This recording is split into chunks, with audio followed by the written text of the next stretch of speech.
Boa noite a todos. Estamos dando início a mais uma palestra do Grupo Espírita Servo de Jesus. Hoje, recebendo o nosso companheiro George Valadão. Seja bem-vindo, George. Obrigado por aceitar o convite. Obrigado, eu que agradeço o convite. Eu, Lázaro. O tema da noite será 2 capítulos do livro Pensamento e Vida. O título Obsessão e Enfermidade. Para dar início aos trabalhos da noite, vou fazer uma leitura do livro Pão Nosso, ditado pelo Espírito de Emmanuel, a Franciscana de Xavier. A leitura que saiu dessa noite foi a de número 26, Trabalhos Imediatos. Apacentai o rebanho de Deus que está entre vós, tendo cuidado dele, não por força, mas espontaneamente, segundo a vontade de Deus. Nem por top ganância, mas de ânimo pronto. Está em Pedro, 1 Pedro, capítulo 5, versículo 2. Naturalmente, na pauta das possibilidades justas, ninguém deverá negar amparo ou assistência aos companheiros que acenam de longe com solicitações razoáveis. Entretanto, constitui-nos obrigação atender ao ensinamento de Pedro quanto aos nossos trabalhos imediatos. Há criaturas que se entregam gostosamente à volúpia da inquietação por acontecimentos nefastos, planejado pela mente enfermiça dos outros e que, provavelmente, nunca sobrevirão. Perdem longo tempo receitando fórmulas de ação ou deferindo lamentos inúteis. A lavoura alheia e as ocorrências futuras, para serem examinadas, exigem sempre grandes qualidades de ponderação. Além do mais, é imprescindível reconhecer que o problema difícil ao nosso lado ou à distância de nós tem a finalidade de enriquecer-nos a experiência própria, habilitando-nos à solução dos mais intrigados enigmas do caminho. Eis a razão pela qual a nota de Simão Pedro é profunda e oportuna para todos os tempos e situações. Atendamos aos imperativos do serviço divino que se localiza em nossa paisagem individual, não através de constrangimento, mas pela boa vontade espontânea, fugindo cada vez mais aos nossos interesses particularistas e de ânimo firme e pronto para servir ao bem, tanto quanto nos seja possível. Às vezes é razoável preocupar-se o homem com a situação mundial, com a regeneração das coletividades, com as posições e responsabilidades dos outros, mas não é justo esquecermos daquele rebanho de Deus que está entre nós. Então, essa leitura é o título Trabalhos Imediatos, número 26 do livro Pão Nosso. Com as vibrações dessa leitura, convido a todos a elevar o pensamento neste momento, agradecer mais uma vez a Deus, nosso Pai, pela oportunidade da noite de estarmos podendo estudar um pouco mais os ensinamentos dos nossos irmãos através do Evangelho do Mestre Jesus.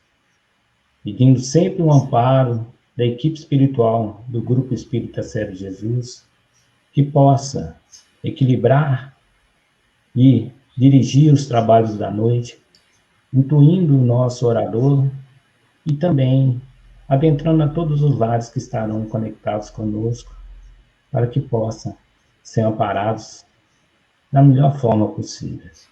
Pedimos nesse momento que a paz e a luz do nosso Mestre Jesus possam envolver a todos nesse instante. Que assim seja. Sim. George, te passo a palavra, fica à vontade. Qualquer dúvida, você pode me chamar, que eu apareço aí, tá bom? Obrigado, Lázaro. Tá todo mundo, você está vendo? Vou colocar na tela aqui a exposição. Agora sim, estou vendo. Tá. Então, inicialmente, eu gostaria de novamente agradecer o convite, a oportunidade de trabalho que nos é oferecida pelo Grupo Espírita Servos de Jesus. Te agradecer, Lázaro, pela acolhida, e que a gente possa trazer a mensagem correta do Evangelho de Jesus com o esclarecimento da doutrina espírita.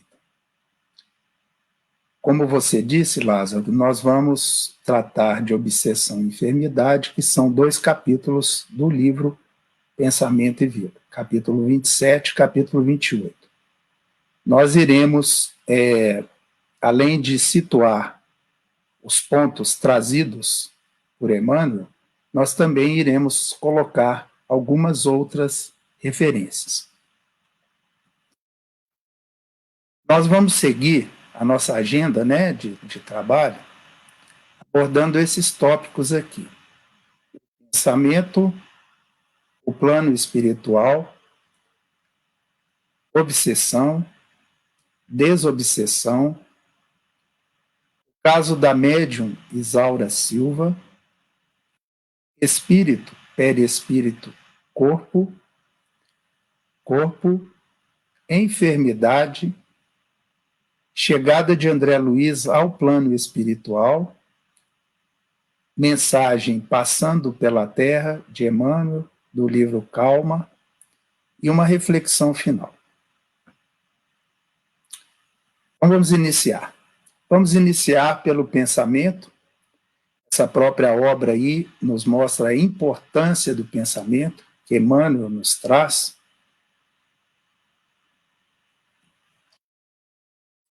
Vamos pegar aqui André Luiz falando sobre pensamento lá em Ação e Reação, no capítulo 4. E ele nos diz: pensamento é força viva e atuante, cuja velocidade supera a da luz.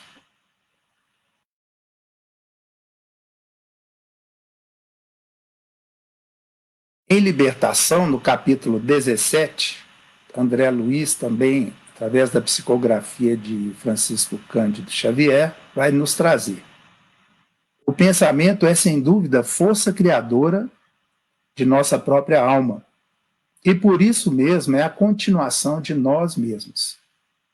Através dele atuamos no meio em que vivemos e agimos, estabelecendo o padrão de nossa influência no bem ou no mal.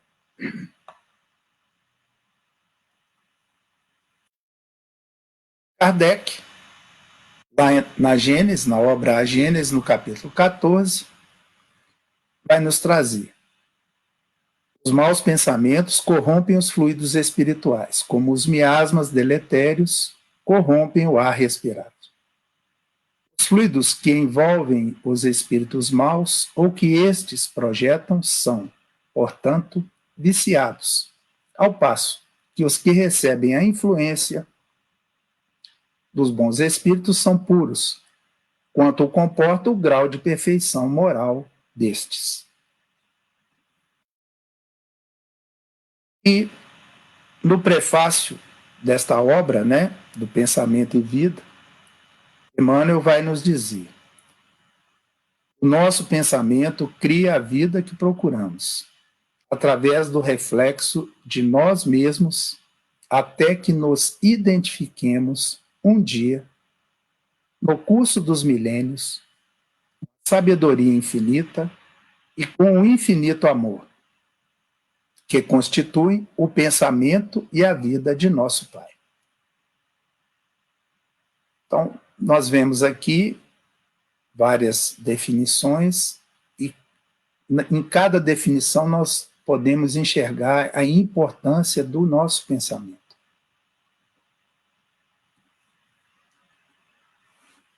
Bem, para a gente contextualizar, né, o nosso trabalho, vamos falar de plano espiritual. Esse plano espiritual que nós espíritas sempre nos referimos, né? E lá na obra Céu e Inferno, o Allan Kardec, no capítulo 3, na parte 1, ele vai nos dizer que, na realidade, né, existem dois mundos, o corporal, isso é dos espíritos encarnados, e o espiritual, formado por aqueles espíritos desencarnados.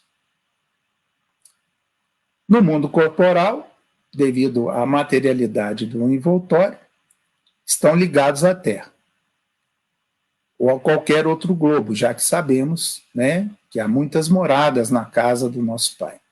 No mundo espiritual, ostenta-se por toda parte, em redor de nós, como no espaço, sem limite algum designado.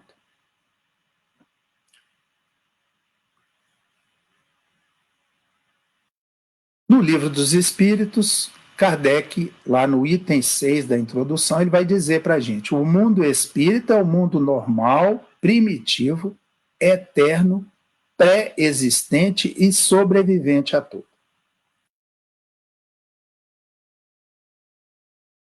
Na pergunta 86, Kardec pergunta para a espiritualidade: o mundo corporal poderia deixar de existir ou nunca ter existido sem que isso alterasse a essência do mundo espírita? Resposta: de certo. Eles são independentes. Contudo, isso é muito importante na resposta, contudo, é incessante a correlação entre ambos, porquanto um sobre o outro incessantemente reage. Isso é de uma importância muito grande, a nossa compreensão com relação a isso. Essa correlação entre ambos incessante. Então, existe essa correlação incessante entre o plano de nós aqui, atualmente encarnados, e o plano espiritual. Bem,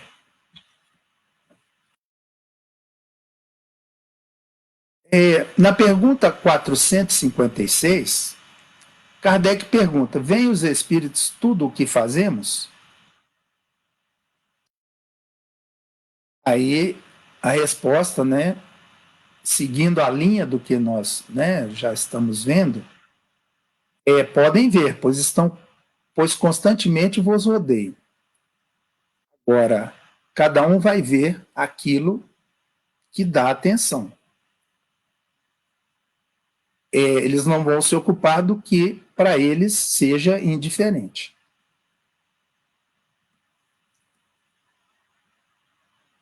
E essa é muito interessante, porque a pergunta é a seguinte: como Kardec era bastante investigativo, ele pergunta: podem os espíritos conhecer os nossos mais secretos pensamentos? Muitas vezes chego a conhecer o que desejaríeis ocultar de vós mesmos. Nem atos, nem pensamentos se lhes podem dissimular. Então vejo, estamos em contato permanente com um plano espiritual que tem acesso aos nossos atos e pensamentos.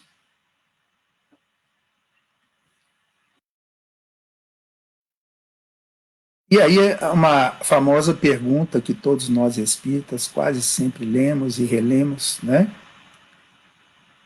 459. Influi os espíritos em nossos pensamentos e em nossos atos?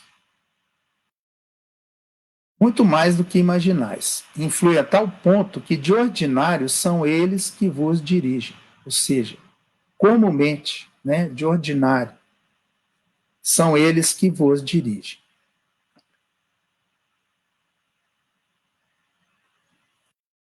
Muito bem.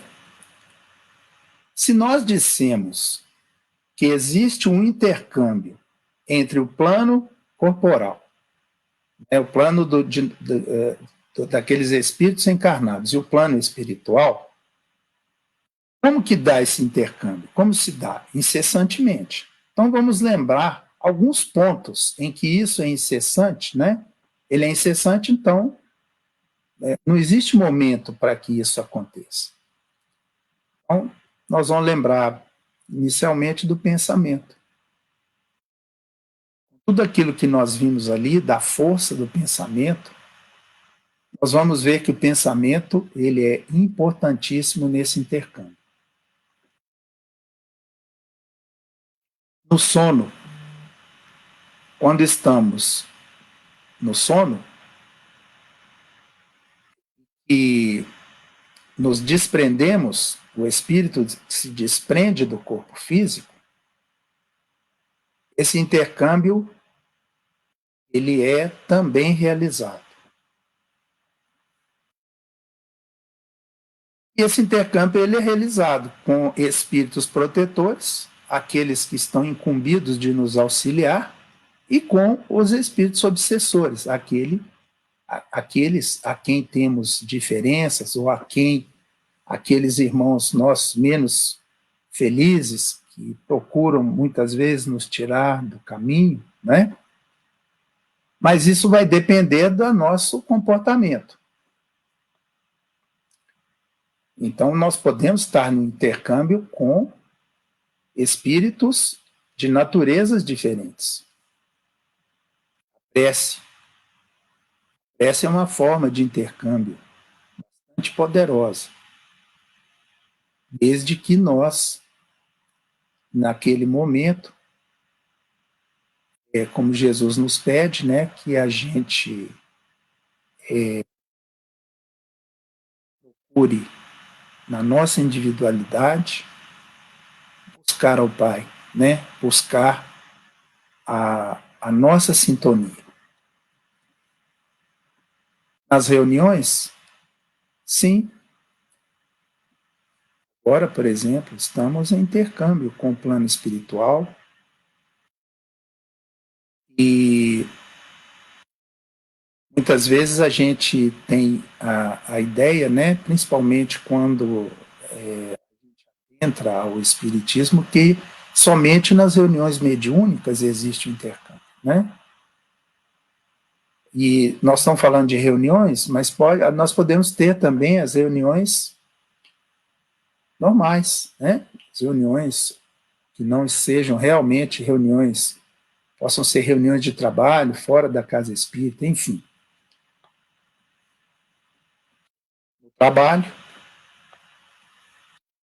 no lar, constantemente, e esse intercâmbio ele pode ser bastante fortalecido de uma maneira muito boa, com muita qualidade, através do culto, né, do evangelho no lar.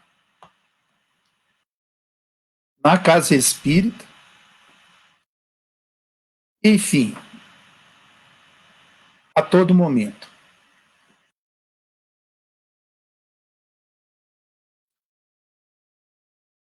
Então nós chegamos ao tema, um dos temas, né, da noite, a obsessão.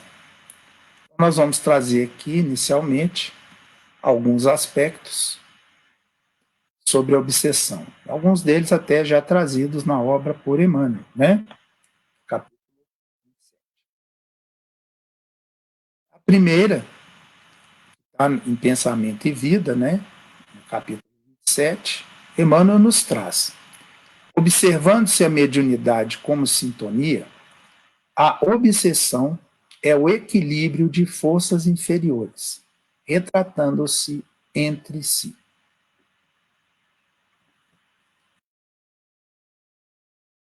No capítulo 28, no item 81 do Evangelho segundo o Espiritismo, trazido por Allan Kardec, nós vamos ver que o Kardec vai dizer que a obsessão é a ação persistente que um espírito mau exerce sobre um indivíduo. Apresenta caracteres muito diversos, desde a simples influência moral, sem perceptíveis sinais exteriores, até a perturbação completa do organismo e das faculdades mentais. Quase sempre, a obsessão exprime a vingança que um espírito tira e que, com frequência, se radica nas relações que o obsediado manteve com ele em precedente existência. Então, Kardec está nos dizendo, né, que é uma ação persistente, normalmente, de um espírito que ainda necessita de maior esclarecimento sobre um indivíduo. E isso pode ser, né, com caracteres muito diversos, e Kardec também nos traz que quase sempre está exprimindo uma vingança. Quase sempre. Lá no Livro dos Médiuns, no capítulo 23, no item 237, Kardec nos traz o seguinte: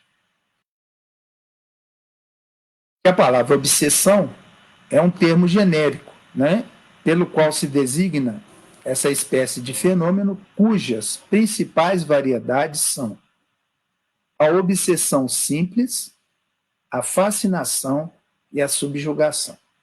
Nós não vamos entrar muito nesse detalhamento, mas seriam as etapas, né? A partir do momento em que é uma situação mais simples, um breve pensamento tentando influenciar, há uma etapa posterior, né, em que a obsessão se torna mais séria,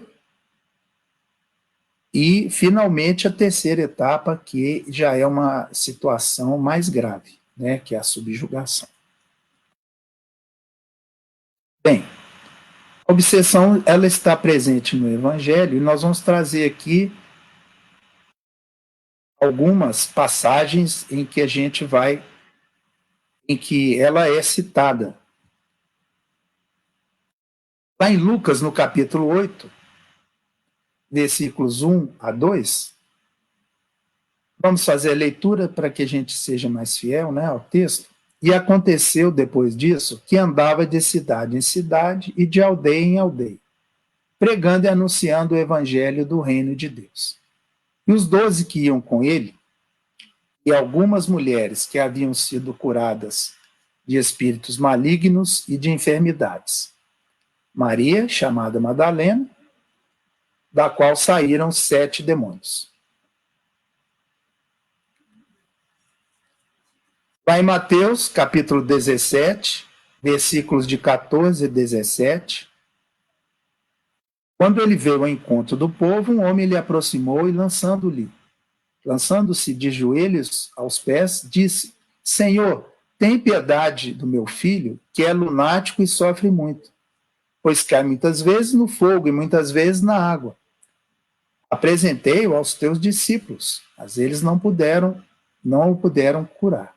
Jesus respondeu dizendo: ó raça incrédula e depravada, até quando estarei convosco? Até quando vos sofrerei? Trazei-me aqui esse menino. E tendo Jesus ameaçado o demônio, este saiu do menino, que no mesmo instante ficou são.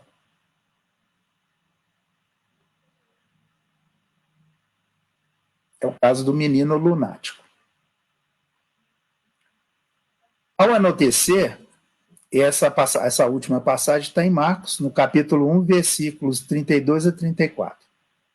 Ao anoitecer, depois do pôr do sol, o povo levou Jesus a todos os doentes e endemoniados. Toda a cidade se reuniu à porta da casa e Jesus curou muitos que sofriam de várias doenças. Também expulsou muitos demônios. Não permitia, porém, que estes falassem, porque sabiam quem ele era. Então, aqui, 3 passagens para a gente ver a questão da obsessão no Evangelho, né? Existem outras, mas a gente está...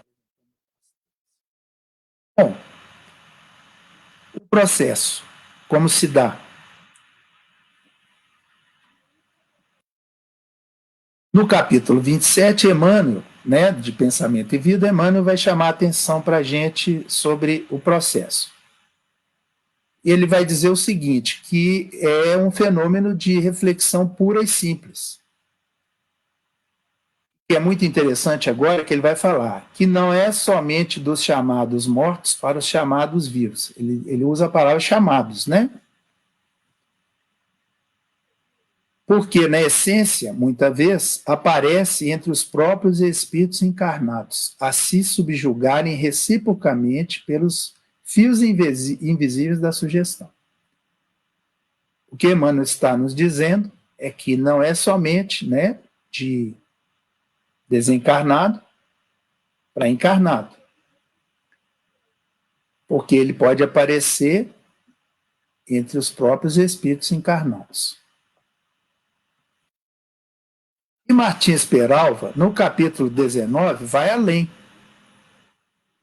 Né? No capítulo 19 de Estudando a Mediunidade da obra, ele vai além. Ele diz o seguinte, olha só, interessante. Ninguém se lembra desse estranho e aparentemente paradoxal tipo de obsessão, em que os vivos, entre aspas, do mundo, envolve os mortos, na teia dos seus pensamentos desequilibrados e enfermiços, exercendo sobre os que já partiram para o além terrível e complexa obsessão. Então, Martins Peralva complementa ainda mais. Ele diz que não somente desencarnado para encarnado, entre os encarnados, como Emmanuel nos disse, mas também de encarnado para desencarnado. E Emmanuel, no mesmo capítulo de Pensamento e Vida, ele vai complementar. Aí ele vai nos dizer a respeito do mecanismo. Né? O processo, realmente, aqui, ele faz uma alusão a esse processo que a gente possa compreender melhor. Ele diz que esse processo normalmente vai ser criado por imagem. Que num processo inicial prescinde, ele fala aqui, ó, prescindido da palavra e da ação, para insinuar-se. Só que ele diz o seguinte, que esse processo é repetido, a repetição, até atingir o objetivo que está buscando. Projetando essa ideia repetidamente sobre aquele indivíduo a quem se procura influenciar. Se a mente visada sintoniza com a onda criadora, inicia-se, como ele diz aqui, ó, vivo circuito de força, dentro do qual a palavra e a ação aí vão se incumbir de consolidar a correspondência, formando o círculo de encantamento em que o obsessor e o obsidiado passam a viver, agindo e reagindo um sobre o outro.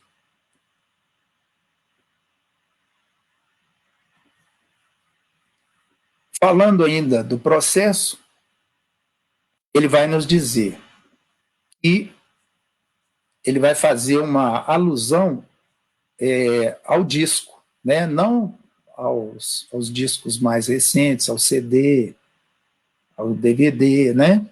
Ele vai falar daqueles discos mais antigos, né? Em que nas reentrâncias do disco, os sons se achavam fixados, para que a gente pudesse repetir, né, naqueles toca-discos antigos, quantas vezes, né, a gente quisesse, a nossa vontade. E aí ele está querendo dizer o seguinte, que a mente, esses discos eles eram feitos de uma chapa de ebonite, que ele fala aí, e que a mente obsediada, ela se assemelha a essa chapa, que vai arquivando ordens e avisos do obsessor. E ele chama a atenção que isso vai acontecer notadamente durante o sono habitual, quando a gente libera, né, os próprios reflexos, sem o controle da nossa consciência de limiar. Então, aí ele diz, olha, ordens e avisos que a pessoa obsessa atende de modo quase automático, qual o instrumento passivo da experiência magnética, no cumprimento das sugestões pós-hipnóticas.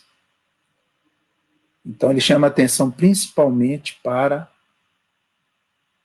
a etapa do sono, né? André Luiz nos fala lá, em uma das suas obras, que poucos de nós sabemos dormir. Poucos de nós sabemos nos preparar para a etapa do sono, do descanso corporal.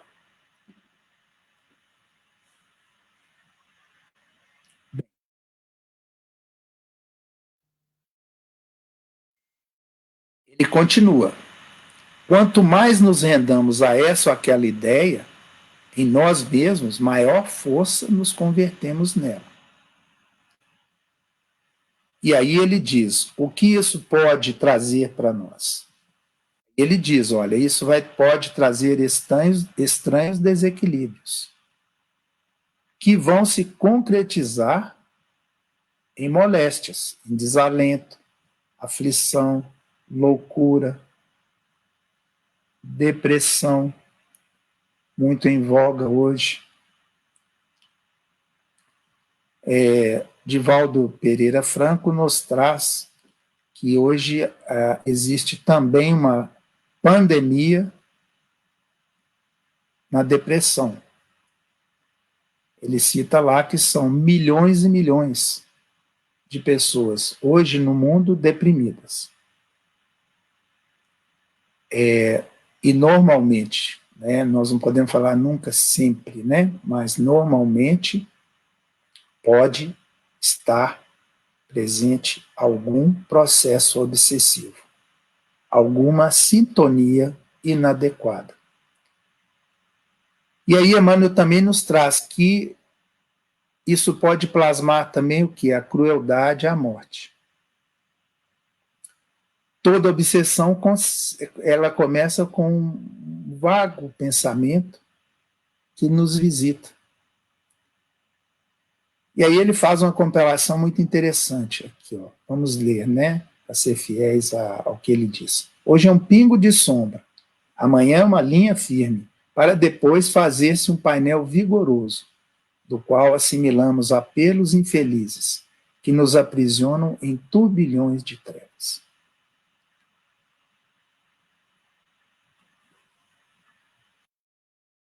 O processo da obsessão, nós já vimos, né?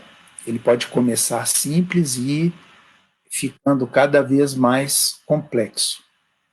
Bom, e a desobsessão? Desobsessão significa nós buscarmos uma saída para o processo. Todos nós estamos sujeitos a um processo desse. Precisa também que a gente enfatize que toda obsessão ela é consentida por nós.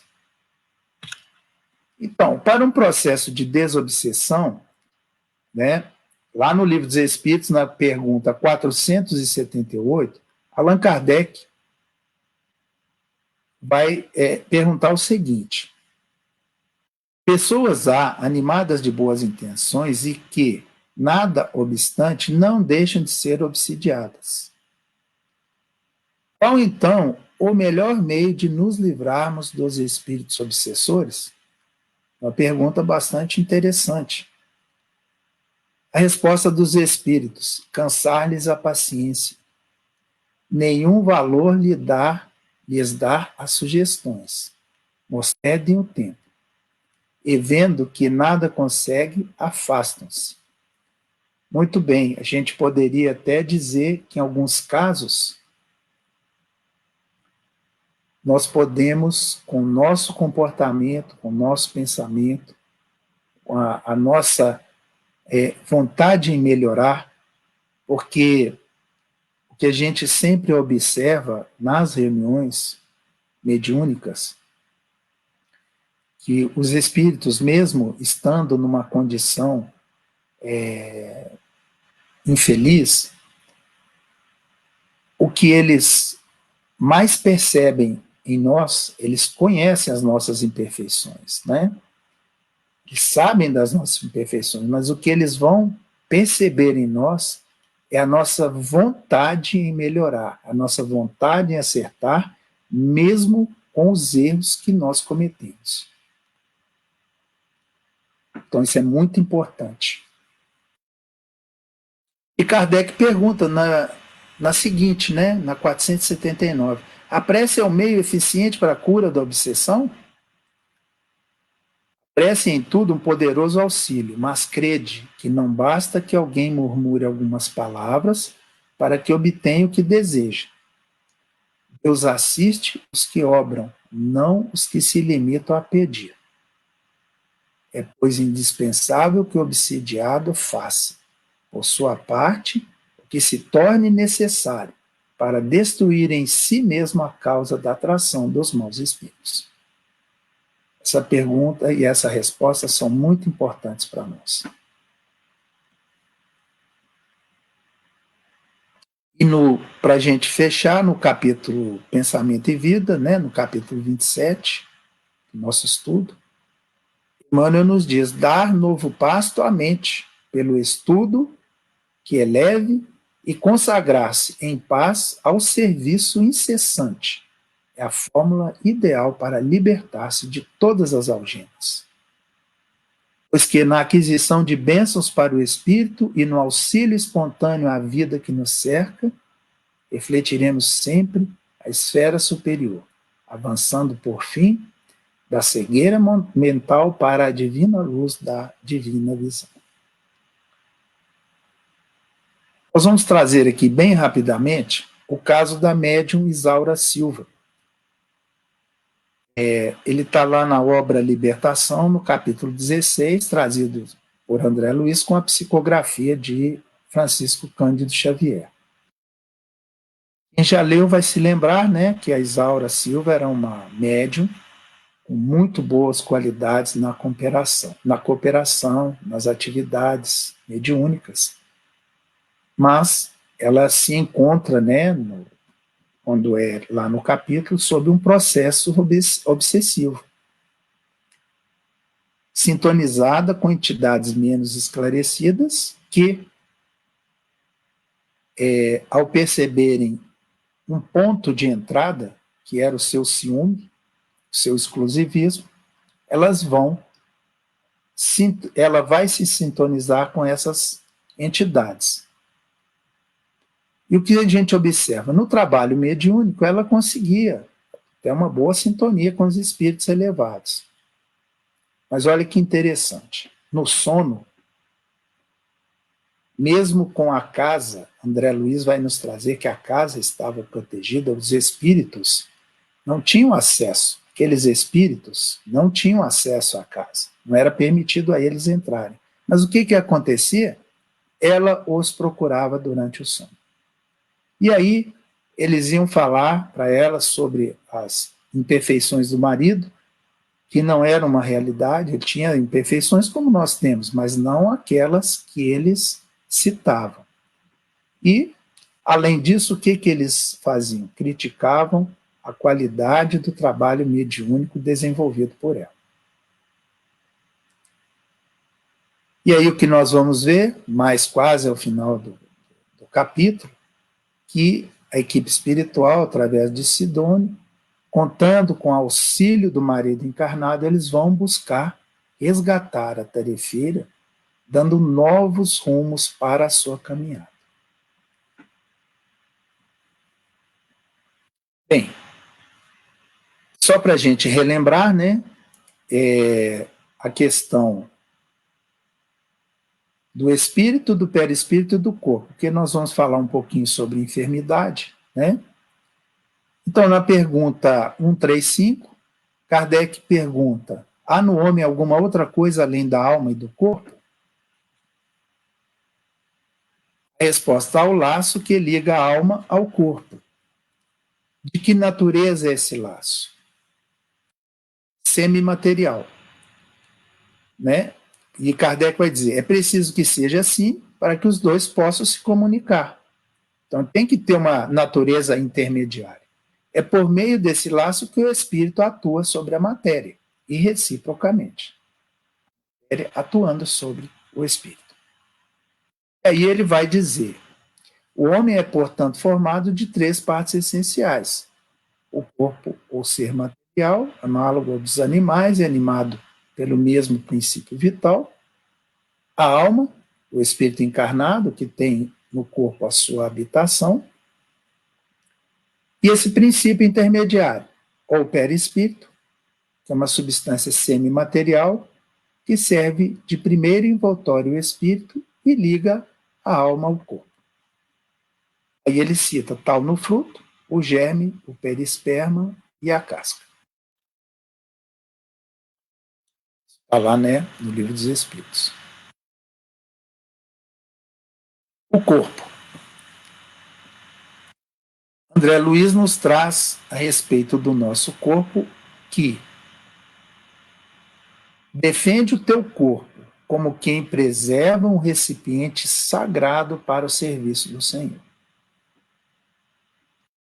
Se temos que ter cuidado com o espírito, como nós já vimos agora, né, nos processos, na sintonia, na questão dos processos obsessivos, nós também temos que ter cuidado com o nosso corpo material. Emmanuel, lá no Pão Nosso, em Pão Nosso, né, pela psicografia de Chico Xavier, vai nos trazer o seguinte, que o corpo humano é um conjunto de células aglutinadas ou de fluidos terrestres que se reúnem sob as leis planetárias, oferecendo ao espírito santa oportunidade de aprender, valorizar, reformar e engrandecer a vida. Ou seja, estamos com uma oportunidade aqui que nos é dada, como já foram dadas outras oportunidades no passado, nós sabemos disso através do processo reencarnatório, e cabe a nós valorizar essa parte material.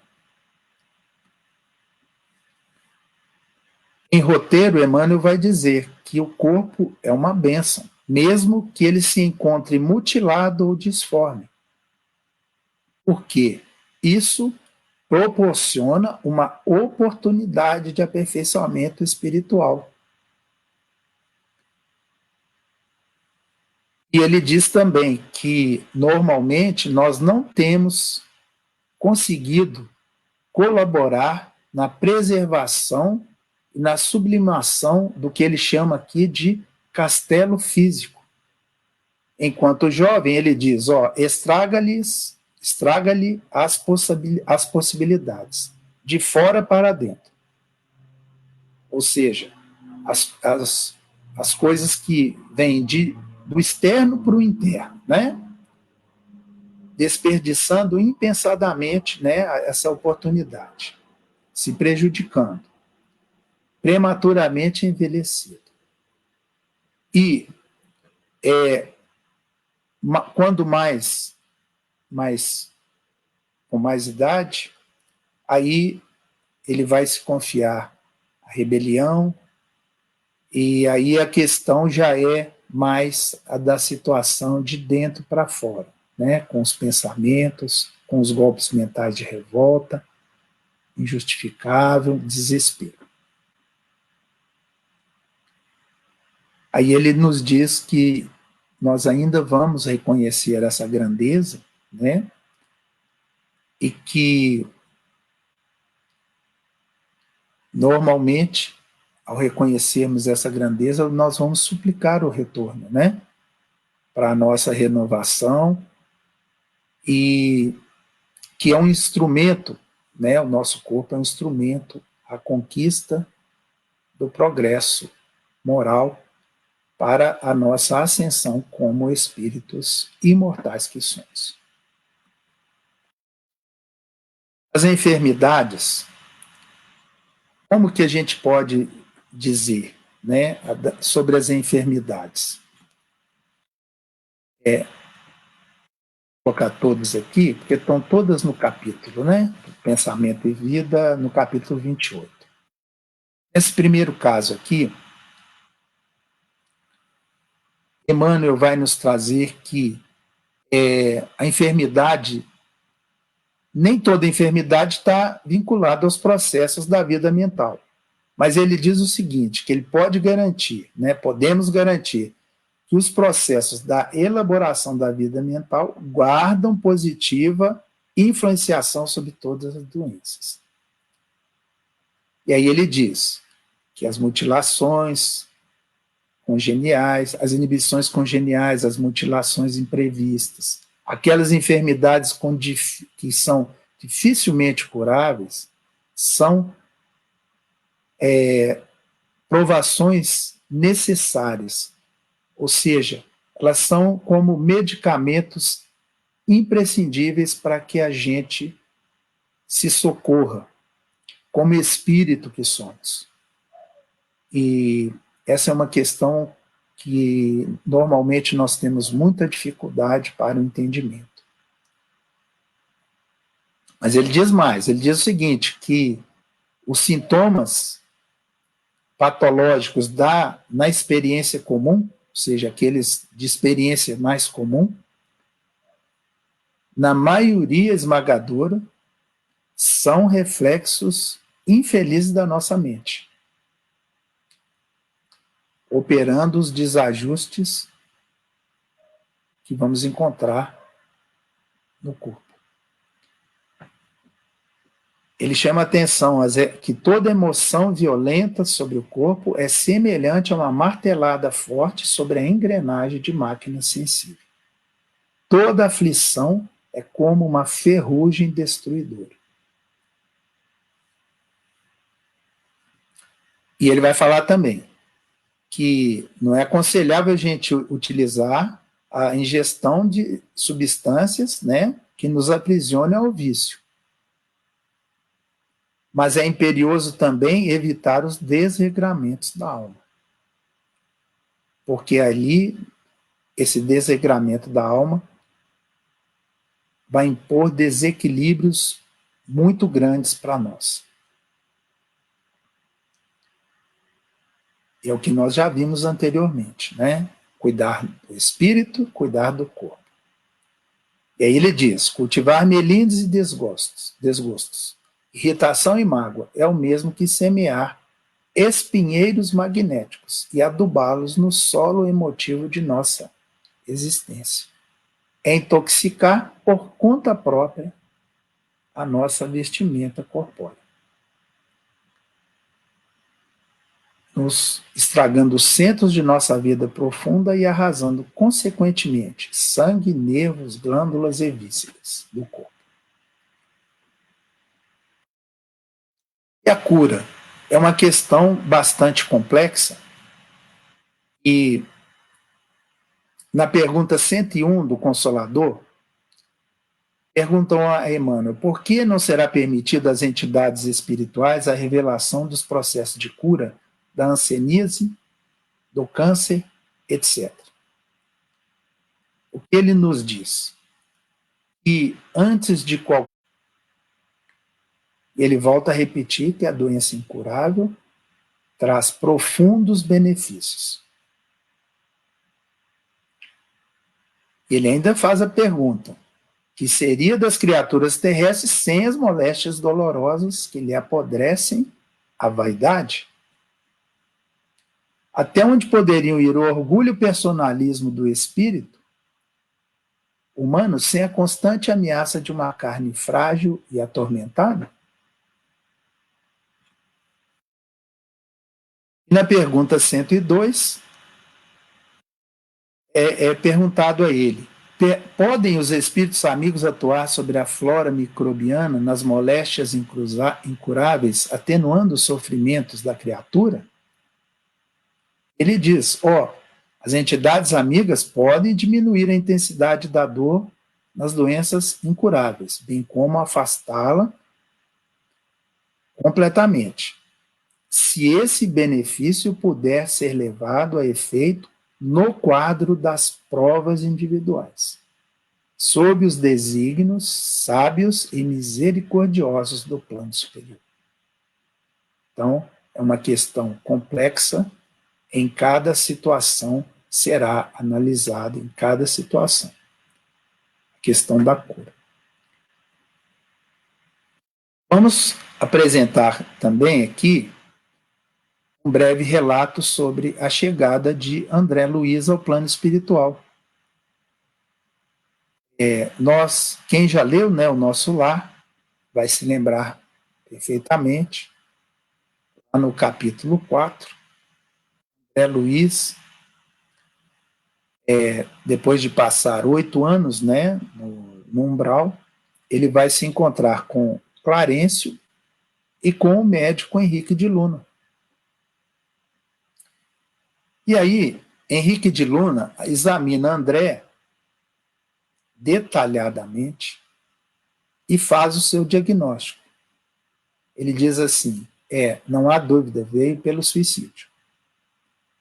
Nesse momento, André Luiz fica em revolta, fica melindrado, e ele procura quase que imediatamente rebater e argumentar com o Henrique de Luna. Ele vai dizer que ele lutou pela vida no hospital, nas cirurgias em que ele fez, mas aí Henrique de Luna vai discorrer sobre as causas profundas que ele encontrou quando examinou o perispírito de André Luiz, onde estavam gravadas as informações. E aí ele vai dizer: a oclusão intestinal, ela é derivada de elementos cancerosos, que por sua vez foram originados pelo procedimento mental que ele tinha, pela cólera normalmente demonstrada nas situações, pela ausência de autodomínio, principalmente no trato com os semelhantes, pelos excessos com a alimentação, bebidas alcoólicas e na área sexual. E isso, ao ser dito a André, traz para ele uma reflexão profunda. E ele consegue ali perceber claramente todas as falhas que ele havia cometido. E aí Clarencio, né, ele vai conversar com André, que chorava nesse momento, né, e com muito amor, ele vai conversar com André e vai falar para ele que realmente era o suicídio, mas que, infelizmente, a maioria dos que lá chegam através do suicídio inconsciente. Isso é um alerta muito importante para todos nós, essa questão.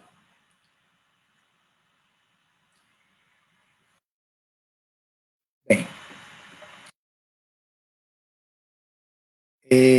vamos fazer a leitura, né, da nossa mensagem, trazida por Emmanuel, na obra Calma, psicografia de Francisco Cândido Xavier. Permito a leitura para a gente ficar, né,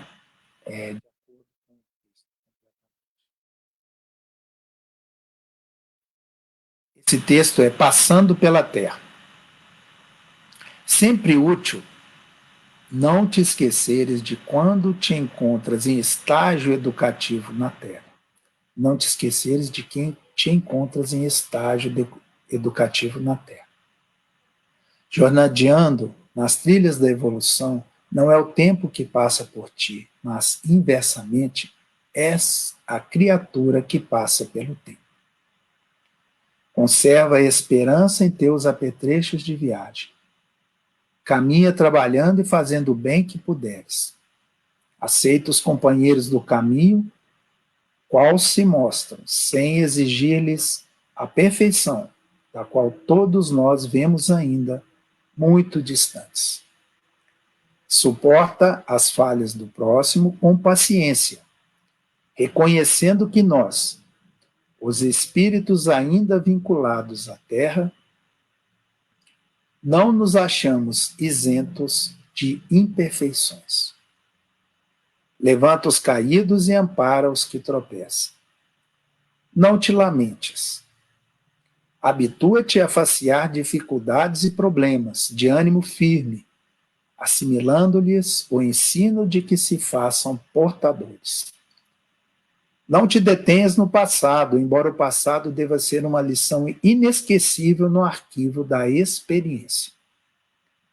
Desculpa sem condições. Quaisquer ofensas, sejam quais sejam, para que consigas avançar estrada afora livre do mal. Auxilia aos outros quanto estiver ao teu alcance e repete semelhante benefício tantas vezes quantas isso te for solicitado. Não te sirvam de estorvo ao trabalho evolutivo as calamidades e provas em que te vejas, já que te reconheces passando pela terra, a caminho da vida maior. Louva, agradece, abençoa e serve sempre.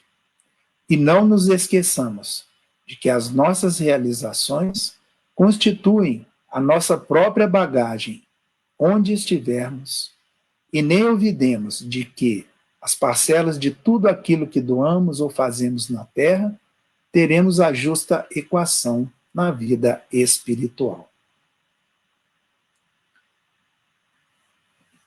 Para a nossa reflexão final,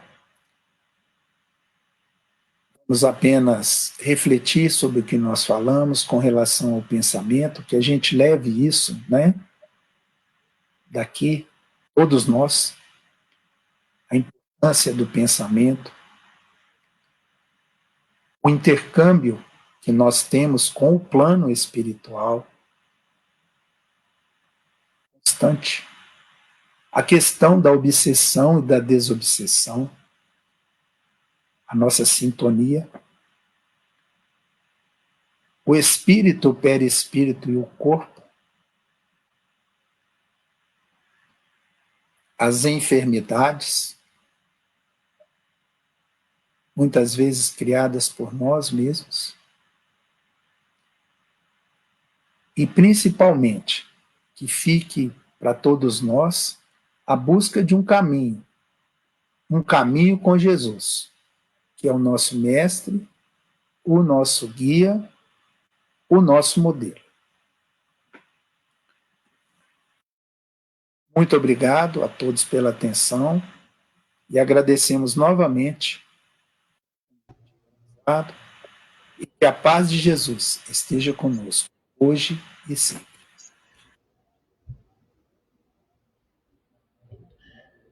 George, gostaria de agradecer em nome do Grupo Espírita Servo de Jesus pelo convite, pelo preparo da reunião da noite. Lembrando que são dois assuntos que nos convidam a adentrar um estudo mais profundo. A obsessão, no Livro dos Médiuns, no capítulo 23, esmiuça mais a situação da obsessão. Lá fala sobre a obsessão simples, fascinação, a subjugação, as causas da obsessão e os meios de combater. Então, quem quiser, tem um material aí para um estudo mais profundo. Gostaria também de fazer o convite também para a próxima reunião, dia domingo, que vai acontecer no dia 28, agora, às 19 horas, também baseado no livro Pensamento e Vida. Os dois títulos serão Morte e Amor, os dois capítulos. E quem fará o estudo para nós será o Alexandre Fê. Então, neste momento, convido a todos a elevar as vibrações de forma de agradecimento por todas as reflexões da noite, pelo o amparo que recebemos neste momento, pedindo sempre a Deus por todos que estiveram aqui conosco, presentes, que possa receber um amparo no seu lar, que possam receber força, paz, luz para a caminhada de cada um, com sabedoria. Agradecendo sempre a oportunidade do trabalho, agradecendo ao expositor da noite, pedindo que a paz e a luz do nosso Pai envolva nosso planeta, nos dois planos da vida. Que assim seja. Assim seja. Jorge, muito obrigado, tá? E até a próxima. Até a próxima. Eu que agradeço. Boa noite. Boa noite.